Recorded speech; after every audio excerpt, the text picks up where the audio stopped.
Se reunieron con piqueteros y tuvieron duros conceptos, ¿no? Para una administración que todavía no ha comenzado a gestionar. Lo dijimos, es una foto muy importante que iba a traer cola, la de los movimientos sociales con la CGT en el Salón Felipe Vallese del edificio Azopardo. Pero prestemos la atención a la lectura que hizo el expresidente Mauricio Macri sobre esto en un tuit realmente muy pero muy duro. Qué hipocresía ver a la CGT del Partido Justicialista y a los piqueteros terminar acompañando hasta el mismo final, sin una sola queja, a este gobierno catastrófico que se va con 4 millones de pobres más y un récord tristísimo que ubica al 62,9% de los menores de 17 años en la pobreza.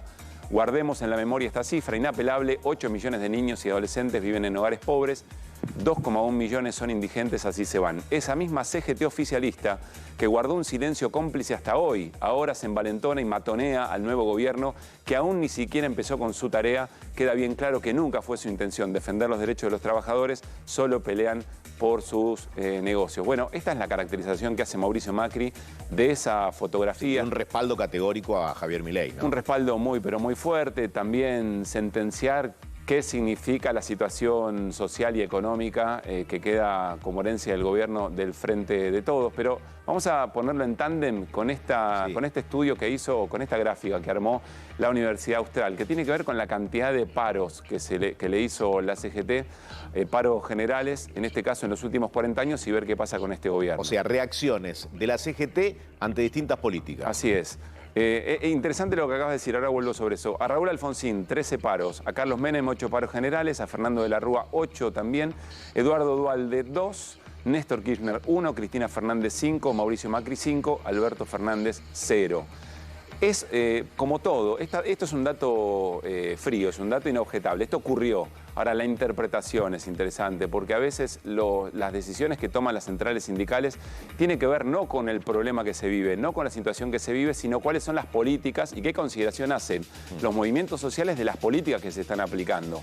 Quiero decir, resolver la pobreza, por supuesto, el problema es el cómo. Sí. En la discusión política que tenemos en estos tiempos, a veces no hay tiempo para la complejidad, para los matices, pero está claro que frente a una política de desregulación, de apertura indiscriminada, por ejemplo, de los mercados, lo que están observando los sindicatos es que va a haber problemas en la industria. Si hay problemas en la industria, va a haber problemas en el empleo. Si hay problemas en el empleo, va a haber problemas para trabajadores y trabajadoras.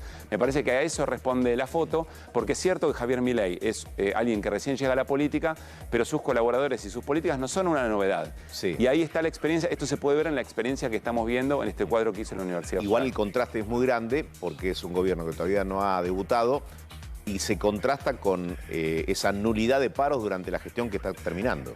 Claro, ¿no? ahora Donde hubo una protesta muy activa en las calles, sí, pero hay organizaciones sociales que están diversificadas y una CGT que está unida, pero estuvo callada durante 4 años. Sí, agrego esto. Hubo movilizaciones de organizaciones sociales, de organizaciones piqueteras, Sí. de las distintas centrales sindicales que no son la CGT oficial. Dentro de la CGT, la corriente, una corriente opositora, las 2 CTA. Y agrego otra cosa, durante la gestión de Mauricio Macri, también a la CGT se le hicieron enormes reclamos por no movilizar. ¿Te acordás vos lo que pasó con el Atril? Lo tuvieron que ir a buscar a Mercado Libre.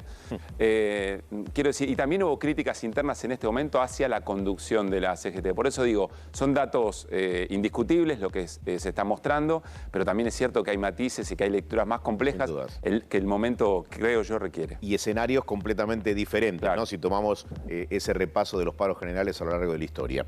Por otro lado, ¿cuáles serían los planes de Luis Caputo? Y en este caso, según la consultora de Ramiro Marra. Pablo. Sí, lo que entiendo es que no cayó para nada bien en la Libertad Avanza que a través de la consultora Bull Market de Ramiro Marra se hayan difundido determinados elementos del supuesto plan económico de Luis Caputo. ¿Por qué? Bueno, porque por ejemplo dice que podría haber en los próximos meses 2 instancias de devaluación.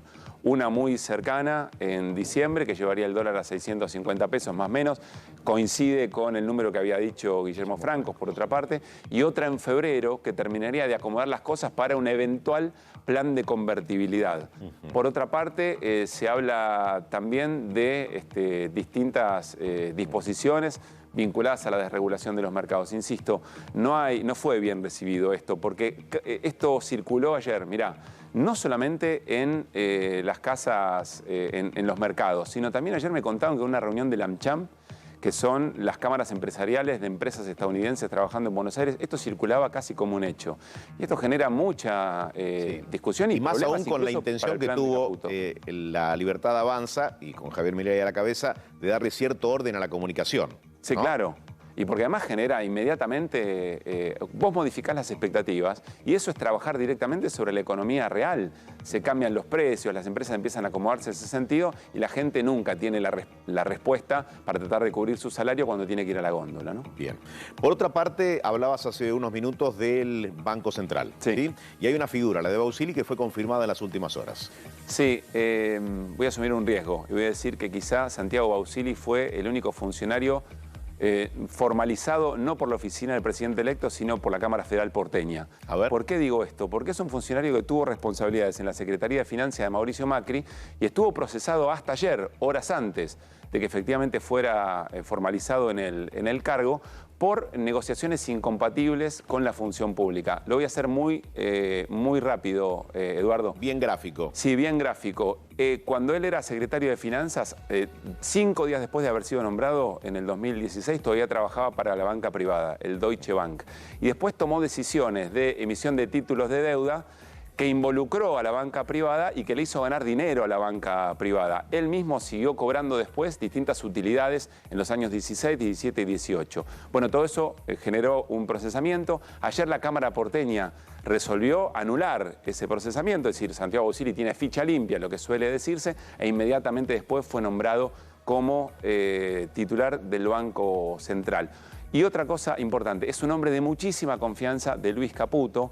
Todo el liberalismo, acá tanto Juntos por el Cambio como la Libertad Avanza, reconocen que el Banco Central tiene que ser independiente, tiene que ser autónomo. Esto no va a pasar por lo menos en los primeros meses o mientras duren funciones Bausili. ¿Por qué? Y bueno, porque es un hombre que responde directamente a Luis Caputo, al ministro de Economía. Es decir, el Banco Central no tendrá autonomía, no tendrá independencia, va a volver a depender de las decisiones del Ministerio de Economía. No está mal, es una herramienta de política económica, pero sí es contrario a lo que vienen profesando tanto en Juntos por el Cambio como en la Libertad Avanza. Si bien hubo muchas confirmaciones, estamos a la espera de las últimas designaciones del presidente electo Javier Milei. Celia Kleiman es analista